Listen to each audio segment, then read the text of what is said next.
మనం ఏ శివాలయానికి వెళ్ళినా ఆ ముక్కంటిని దర్శించుకునే ముందు ఒక మహావీరుడికి తల వంచి మొక్కుతాం. ఆయనే నందీశ్వరుడు. కానీ మనలో చాలా మందికి ఆయన కేవలం శివుడి వాహనంగా మాత్రమే తెలుసు. కానీ మీకు తెలుసా, కొన్ని ఆలయాల్లో నంది విగ్రహం ప్రతి ఏటా పెరుగుతూ ఉంటుంది.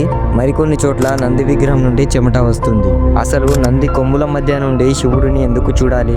నంది అనుమతి లేనిదే సాక్షాత్తు యమధర్మరాజు కూడా కైలాసంలో అడుగు పెట్టలేడు. అసలు ఒక సాధారణ ఋషిపుత్రుడు దేవతలందరినీ కాదని అత్యంత నమ్మకస్తుడిగా ఎలా మారాడు? చాలా మందికి తెలియని రహస్యం ఏంటంటే, సాక్షాత్తు విష్ణుమూర్తి సమ్మోహన అవతారమైన మోహినిని కూడా నిలువరించిన ఏకైక శక్తి నందీశ్వరుడు. రావణాసురుడి పతనానికి పునాది వేసింది నంది శాపమే. ఈ రోజు ఈ వీడియోలో నంది పుట్టుక వెనుకున్న మిస్టరీ, ఆయనకున్న 18 పేర్లు, శివుడితో ఆయనకున్న జన్మజన్మల బంధం, ఇంకా బసవన్నగా ఆయన భూమికి ఎందుకు వచ్చారు, ప్రతిదీ తెలుసుకుందాం. ఈ వీడియో చూశాక ఆ నందీశ్వరుడి మీద మీకున్న అనుమానాలన్నీ తీరిపోతాయి. ఈ వీడియో తర్వాత మీరు ఆ నందీశ్వరుడిని చూసే విధానమే మారిపోతుంది. సత్యయుగంలో శిలద మహర్షికి పిల్లలు లేకపోవడంతో ఇంద్రుడిని మరణం లేని బిడ్డను ఇవ్వమని కోరగా, జనన మరణాలు లేని బిడ్డను నేను ఇవ్వలేను అని ఇంద్రుడు చేతులెత్తేస్తాడు. అప్పుడు శిలాదుడు ఏం చేయాలో అర్థం కాక శివుడి కోసం అయోధ్య సమీపంలో ఉన్న ఒక అడవిలో 1000 ఏళ్లు తపస్సు చేస్తాడు. ఆ తపస్సుకు ముక్తుడైన శివుడు ప్రత్యక్షమై, నీ కోరిక ఏంటి అని మహర్షిని అడగగా, దానికి మహర్షి, స్వామి, నీ వలే అజేయుడు, మృత్యువు లేనివాడు నాకు బిడ్డగా కావాలని కోరుతాడు. దానికి శివుడు చిరునవ్వు నవ్వి, నేనే నీకు పుత్రుడిగా జన్మిస్తాను అని వరమిస్తాడు. ఒకనాడు శిలద మహర్షి భూమిని దున్నుతుండగా యజ్ఞకుండం నుండి 1,000,000 సూర్యుల తేజస్సుతో 4 చేతులు, త్రిశూలం ధరించిన ఒక బాలుడు ఉద్భవిస్తాడు. పుట్టిన వెంటనే ఆ బాలుడు వేదాలు చదువుతాడు. అతడే నంది. నందికి 7 ఏళ్లు వచ్చాయి. అప్పుడు మిత్రవరుణులు అనే దేవతలు వచ్చి, ఈ బాలుడు మరో ఏడాదిలో మరణిస్తాడు అని చెప్తారు. సామాన్య మానవుడైతే భయపడేవాడు. కానీ నంది కదా నవ్వి, నన్ను ఇచ్చింది శివుడు, నన్ను రక్షించేది శివుడు అని జపయజ్ఞం చేయడం మొదలు పెడతాడు. ఆ యజ్ఞానికి నంది నిరీక్షణకు కైలాసమే కంపించిపోయింది. శివుడు ప్రత్యక్షమై తన మెడలోని గంటలమాల నంది మెడలో వేసి నందిని మృత్యుంజయుడిగా చేస్తాడు.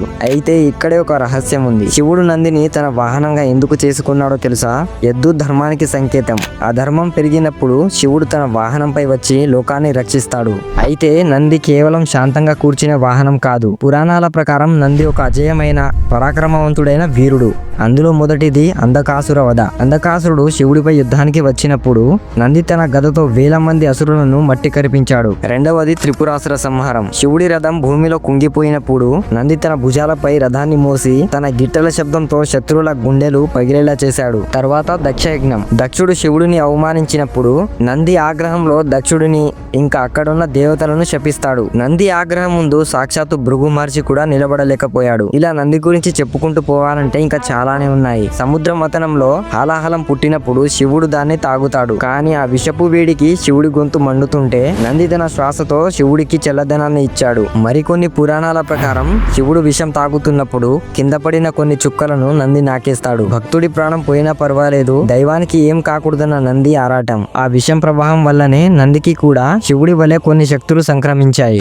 భక్తులు నంది చెవిలో తమ కోరికలు ఎందుకు చెప్తారో తెలుసా? అయితే ఇది ప్రతి ఒక్కరూ తెలుసుకోవాల్సిన విషయం. శివుడు ఎప్పుడు నిధి ధ్యాసలో ఉంటాడు. ఆయన ధ్యానానికి భంగం కలగకూడదని నంది ద్వారం వద్ద కాపలా ఉంటాడు. మనం శివుడికి మన కోరికలు నేరుగా చెప్పలేం కాబట్టి శివుడికి అత్యంత ఆప్తుడైన నంది చెవిలో చెప్తాం. నంది ఆ మాటలను పదిలపరిచి శివుడు ధ్యానం నుండి లేవగానే ఆయనకు విన్నవిస్తాడు. ముఖ్యమైన విషయం, నంది చెవిలో మన కోరికలు చెప్పేటప్పుడు మన 2 వేళ్లతో ఆయన చెవిని తాకాలి. ఎందుకంటే ఆ స్పర్శ ద్వారా మన మనసులోని భావం ఆయనకు చేరుతుంది. బసవ పురాణం ప్రకారం నంది భూలోకానికి బసవేశ్వరుడిగా వచ్చాడు. కులమతాల వివక్ష లేని సమాజం కోసం కాయాకమే కైలాసం అని చాటి చెప్పడానికి నంది నరుడిగా జన్మించాడు. ఒకసారి శివుడు పార్వతీదేవితో భూలోకంలో భక్తి నశించిపోతుంది అని చెప్తుండగా నంది విని శివుడితో, స్వామి, నేను భూలోకానికి వెళ్లి భక్తిని మళ్ళీ స్థాపిస్తాను అని వరం కోరి భూలోకానికి బసవన్నగా వస్తాడు. ఇచ్చిన మాట ప్రకారం భక్తిని మళ్ళీ స్థాపిస్తాడు.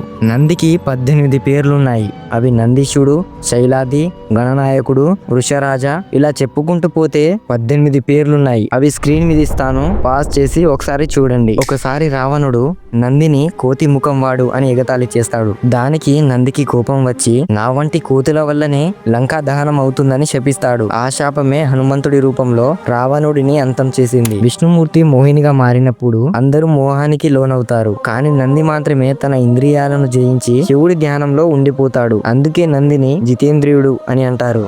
కానీ మీరు ఎప్పుడైనా గమనించారా, కొన్ని ఆలయాల్లో నంది విగ్రహం ప్రతి ఏటా పెరుగుతూ ఉంటుంది. ఉదాహరణకు యాగంటి లాంటి ఆలయాలు. మరికొన్ని చోట్ల నంది విగ్రహం నుండి చెమట వస్తుంది. అసలు భక్తులు నంది కొమ్ముల మధ్య నుండి శివుడిని చూడడానికి గల కారణం ఏంటి?